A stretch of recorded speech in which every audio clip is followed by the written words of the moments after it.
દરિયામાં જઈને થઈ શકશે કાળિયા ઠાકોરના દર્શન। ડૂબકી લગાવ્યા વિના દરિયામાં જઈને થશે સોનાની નગરીના દર્શન।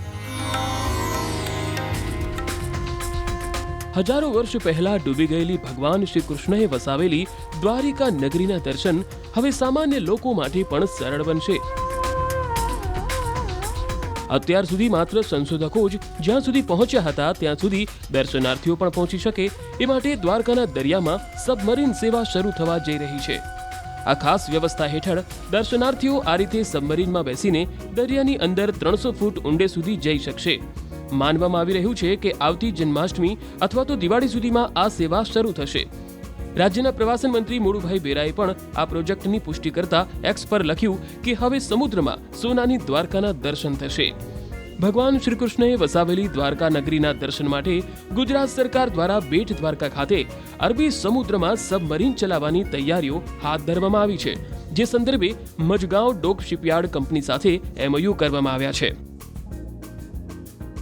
એવી ચર્ચા છે કે સરકાર આગામી વાઇબ્રન્ટ સમિટમાં આ અંગે સત્તાવાર જાહેરાત કરશે। સબમરીન માટે બેટ દ્વારકા પાસે એક જેટીનું પણ નિર્માણ કરાશે, જ્યાંથી યાત્રી સબમરીનમાં બેસી શકશે। આ સબમરીનમાં સંભવત એક સાથે 24 દર્શનાર્થીઓ બેસી શકશે। સાથે 2 ક્રૂ મેમ્બર, 1 ગાઈડ અને 1 ટેકનિશિયન હશે।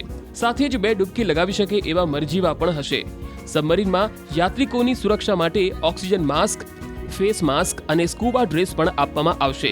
આ સબમરીનનું વજન અંદાજે 35,000 કિલો હોઈ શકે છે। સબમરીનની બનાવટ એવી હશે કે તમે આરપાર નજર કરીને સમુદ્રની અંદરની સૃષ્ટિ જોઈ શકશો, જેના માટે દરેક સીટ પર વિન્ડો રહેશે। શ્રી કૃષ્ણની નગરી આગામી દિવસોમાં પ્રવાસીઓ માટે આકર્ષણનું કેન્દ્ર બની રહેશે એ નક્કી છે। જો કે દ્વારકામાં શરૂ થનાર આ સબમરીન સેવાના ટિકિટના દર કેટલા હશે તે અંગે હજુ સત્તાવાર રીતે કોઈ જાહેરાત નથી થઈ, પરંતુ આ પ્રોજેક્ટ આવી રહ્યો છે એવું સરકારના મંત્રીઓના નિવેદનોથી સ્પષ્ટ લાગી રહ્યું છે। દ્વારકાનો નાથ મારો રાજા રણછોડ છે, તેને મને માયા લગાડી રહે। દેશભરના કરોડો નાગરિકોનું આસ્થાનું કેન્દ્ર દ્વારકા। એ દ્વારકાના વિકાસને લઈને ડબલ એન્જિન સરકાર દ્વારા વારંવાર અનેક પ્રયાસો કરવામાં આવે છે અને એ પ્રયાસો થકી લાખો લોકોને નવી સુવિધાઓ દ્વારકાની અંદર આપવામાં આવી છે।